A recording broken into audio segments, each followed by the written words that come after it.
It's Rock the Bells Radio, that classic timeless hip-hop lives here, and we break bells. So before I get into this conversation with one of my favorite producers, MCs, just dope human beings, when we break bells, you know we come through with something new from some of your favorite OGs, you know what I mean? Or maybe it's a new artist with that classic DNA. We about to get super classic, real DITC shit. You may have heard the Rearview joint we was playing, last year when he dropped. You may have heard the Inertia joint. We was breaking bells on that, and we about to get into a whole bunch of new music. I got my guy D Squizzy, a.k.a. Diamond, a.k.a. Diamond D in the building. What's up, King? What's up, T? What's good, fam? How you Bless, doing? man. Bless. Right. Everything good. You looking good? Yeah, I'm all right, man. You know, one day at a time. No doubt. Right. So are you still like on this cloud from last night? The show was incredible. Yeah, man. You know, that was crazy. You know, the fans came out. They sung word for word. You know, that's a crazy feeling, you know, for an album to drop that long ago. Right. You know, and, you know, still be able, you know, to rock joints with that and have the people appreciate it. You know, that shit like kind of fucked me up, but it was all good. Nah, it was crazy. And I think the dope, so last night Diamond celebrated this 30 plus years, 32 years of stunts, blunts, and hip hop, right? So he celebrated at Sony Hall. The building was crazy. We'll get into all the special guests from the people on the album to the extras. I was just there. I showed up in fan mode. I bought my ticket. I sat down. I watched the show. I stood up and watched the show. And you know, people, yo, you going on it? And you was on the list. It's all good. You know what I mean? It's all right. I long before I met you, long before I worked with you, I bought that cassette. No you know doubt. what I'm saying? Okay. And so I'm still that guy. I'm still that kid in Coney Island with the Stunts, Blunts, and Hip Hop cassette.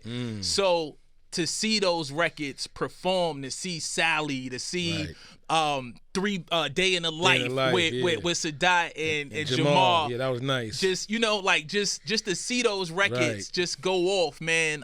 Best Kept Secret, it was crazy. And like you said, I'm sure the energy that you felt on stage at home, seeing people recite these lyrics, seeing, you know, you got fans, you got younger generation in there, like Little D touched the stage, right? Yeah, you got Little D, young generation. You got the OGs. You had Busy B, the Chief Rocker, right? Yeah, he came out and said a few words. Yeah. You look at that age right there, that gap right there, and it shows you how important and impactful your music is and how many generations you touch, man. So just talk to me about kind of reliving that moment and taking it back. One of the best moments was because we don't get to perform it too often, is when me and Sadat did, you know, this shit is real, you can't front. You can't front. Yeah.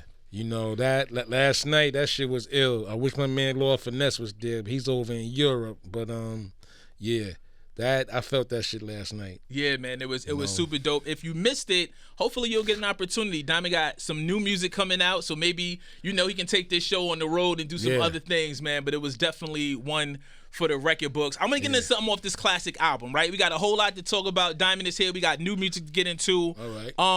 But you know, last night was that shit. So if it's all right with you, I just want to start with that's that shit. Can we do that? Yeah. Let's get into that. Let's get into it. It's Rock the Bells Radio, that raw. That classic timeless hip hop lives here. It's LL Cool J's Rock the Bells Radio. By far the best producer on the mic is here, my man Diamond D. We still standing. Standing by that? Oh, no question. Come on, man. No ghost riders over here. Yeah. Outside of yourself, who are some of your favorite producers that MC as well? You know, Large Pro. Yeah. Alchemist. Yeah. Havoc. Yeah. You know, Pete Rock. That Pete in Common that's smoking. Yeah. That's smoking. That's nice. Nice. Black Milk, I believe he rhymes, right? Yeah. Black, for sure. Shout out to Detroit. Yeah, I'm leaving out names, but you know what? Let's go with Grand Poobah. People forget he produced Mary J. Blige. He produced that first Brand Nubian album. One of my favorite MCs. Lord Finesse. We got to throw Lord Finesse in there. Shout to Finesse for sure. Your DITC brother. Yes. So, you know, we were talking about the classic music and this classic project, but also the new music, right? We just talked about Common and Pete Rock. They got a great album out there. Right. You got the Diam Piece 3 dropping. Yes. And you dropping it in a multitude of parts. So talk to me about this new project and why you decided to release it the way you are. You know what, T, in this climate, you'd be an idiot to drop an album with 27, 28 songs on it. I mean, you know, even if it's my favorite artist, I might not want to sit through 28 joints. So I said I'm not going to do that. So I chose to divide it into 3 parts. You know what I mean? In this way, the music can breathe on its own instead of just getting compounded all at once. I didn't want that to happen. You know, I wanted this music to get out there, but I didn't want it to get lost, so to say. So that's my plan. The new album drops August 9th. August 9th. Yeah. And I plan to release the second part after that, maybe like 3 or 4 months after that, and then another 3 or 4 months I'll release the last part. But this series will complete the Diam Piece 3 Trinity. Got it. You know what I mean? And I got you and Bishop Lamont on there. RJ Payne, Sky Zoo. My man David Bars, Roy Flush, Source Money, Lord Tariq, Fat Man Scoop, Bone Crusher. I got an ill joint with me and 38 Special, and my man EA Ski from the West Coast. So it's a little bit of everything. Fine. How long did it take you to put the project together? I know we did our joint a minute ago. Yeah. It's hard to say. You know what I mean? It's like, you know, some joints are recent and some I've been sitting on for a little while, but to the listeners, all going to sound fresh because nothing was never released. Right. You know, it's like our joint. I play our song, and you know, niggas is like, "Oh shit, this shit is crazy," and I don't even say when we record it because it's not even important. Nah, timeless music is timeless. You know what I'm saying? It's brand new when the people get it. Yes, definitely. Is it difficult doing like a producer album like this where, I mean, obviously you spit too, but when you are pulling in artists and getting all these joints, how difficult or less difficult is it for you because you Diamond? It's not really difficult. You know, I reach out to certain individuals I fuck with, you know, and I say about 95% of them get back to me. Right. I'm not going to say everybody does, but, you know, it is what it is. But my brand and what I do, the first Diam Piece album, you know, had a hell of a following. Still playing it. The Diam Piece 2 was even crazier. I'm still playing it. Right, so you know, with this one, I gotta outdo the 2. No doubt, no doubt. You know what I mean? So, just keeping the shit pushing, T. That's all. Absolutely, man. Listen, Diamond is here. It is Rock the Bells Radio. Now, Diamond, listen, I know the project is a couple of weeks away, right? But I would be remiss to not try. Torae, Bishop Lamont, produced by Diamond D. The joint is called Merc. Can we get that to the people? Let's get into that. Let's get to the people. It's Rock the Bells Radio. You are riding with your boy Torae. Diamond is here. Diamond, throughout your course of your career, you've obviously had highs, in-betweens, lows, and all of that, but you keep pushing and you keep striving, you keep creating music. Talk to me about that driving force, that passion for you to still be doing this shit at the highest level, right? You know, with decades in the game. Because, you know, I'm still competitive. You know what I mean? You know, with like-minded peers, you know, who make the kind of hip-hop that I do. You know, I'm sample based, but you know, I'm more like, how can I say it? It's not just samples. You know, it's musicianship. Right. You know, play the keyboards, play the bass lines, play the synths. I just put it all together. But yeah, you know, I'm just excited about this project. I'm really excited about it, and like I said, matter of fact, oh damn! I don't even want to go into that. What happened? No, wait, no. I can't even. No, I ain't. All right, we'll talk about it off the air. Yeah. You know, one of the things that I noticed last night while we were going through this classic album, was that on the screen you were showing like clips from artists. You know, we saw Joe up there. So there's a documentary coming as well. Yeah, exactly. There's a Stunts, Blunts, and Hip Hop documentary coming. And you know, I showed a few clips that kind of segued into songs. Mm-hmm. You know, you saw Q-Tip. They asked Q-Tip, what was your favorite song on Check 1 2? And he just breaks out. They asked him, what's his favorite song on Stunts, Blunts, and Hip Hop? He said Check 1 2. Right. And then he starts doing the bebop. And I was like, oh, this would be crazy to segue right into Check 1 2. It, yeah. You know what I mean? So, last night was a lot of fun. Nah, it was dope. It was it was dope for the fan of Diamond D who may have seen you, may not have seen you. For the people who love the album and just hip hop. You know, y'all put together a dope ass show. I want to know a little bit more about this documentary. So when did you decide to document the making of the hip hop, the album, or taking it back and taking a look back at it? It's mainly about the making of Stunts, Blunts, and hip hop, and I started that maybe like 2 years ago. Okay. And I'm in the editing process right now, so hopefully, I'll be able to wrap that up real soon. What made you want to tell that story? Because it's a classic album, and all of the accolades that album has got. I was like, what? Let me tell my own story. I don't want nobody else to tell it.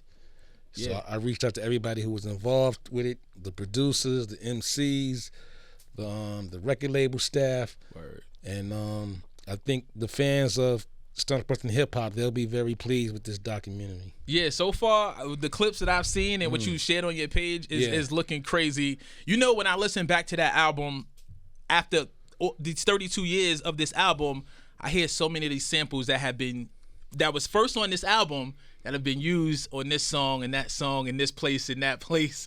He's chuckling. So many joints. It's so many joints on it. I was like, wow, so many people caught that and flipped that. Just letting you know that, again, man, just ahead of your time, right? Yeah, I think so. You know what I mean? I think so, yeah. But, hey, it is what it is. I was the first to touch a lot of joints. Right. I could sit here and ramble off joints, but I was the first one to sample a lot of joints. For sure. And the as they say these days, the receipts is there, Rock the Bells family. Diamond is here. Your boy Torae is here. I want to get to one of the joints that you produced, one of my faves. We talked about you and Sadat touching the stage yesterday and Jamal, but Brand Nubian, that Punks Jump Up, man. Just so many classics under your belt. This one right here is just like a New York City staple. Can we get into it? Yeah, let's do it. Take it up to Nah Rule, man. It's Rock the Bells Radio, that raw. Sally got a one-track mind off of the Stunts, Blunts, and Hip Hop album. Diamond D is in the building. Yeah. Tell me about what comes to mind when you hear that song, when you retell that story. Sally? Yeah. Man, that was crazy too. First of all, I want to say it's a fictional. It's fiction-based, right? It's fictional, but the storyline is so real. Yeah. You know what I mean? We all know a Sally or two. You know what I mean? And that's one of my favorite joints. That's back in the storytelling days. For sure. You know what I mean? And last night, when I did that joint, the crowd was like really into that joint. 10,000%. Yeah. It's part of the reason why I wanted to play it today, because it was a single, so obviously it has that familiarity, and it was a video and all of that. Right. But when I looked around the room and I saw how many people were reciting it, how many people it touched, and I listened to the story, and then I've been listening to the album, and you actually told a lot of stories on there. I'm out of here, get away, so that particular story, I was listening to that and I was like, wow, the game is so different now. Right. And it's almost like the girls want to be Sally's in 2024, where back then it was more taboo. Yeah, definitely. And back then, it was more or less trying to get a message out. Right. Rappers were a little more conscious back then. Right. So that song right there definitely captures a moment in hip hop. In hip hop for sure. Right. That you think about Brand Nubian with Slow Down. Cautionary Tale. Edo touched the stage last night and did I Got to Have It, but we know Father to Your Child, right? So like all of these joints that were still entertaining, but educational at the messages. same time. Listen, Edo told me be a father, I couldn't walk out on my kids. Right. You know what I'm saying? Like I couldn't do it. Your man Tupac, Brenda Got a Baby. Brenda, yeah. Another incredible story. Exactly. So those are the moments in hip hop, and that's what we celebrate here on Rock the Bells Radio. Obviously, you got that classic to get into, but we got this Diam Piece 3. What are you most excited about when the project drops? Like, what keeps you excited when you drop new music these days? Just seeing the fans' reactions. Just seeing how people gravitate toward it. No doubt. You know what I mean? That's the ultimate compliment.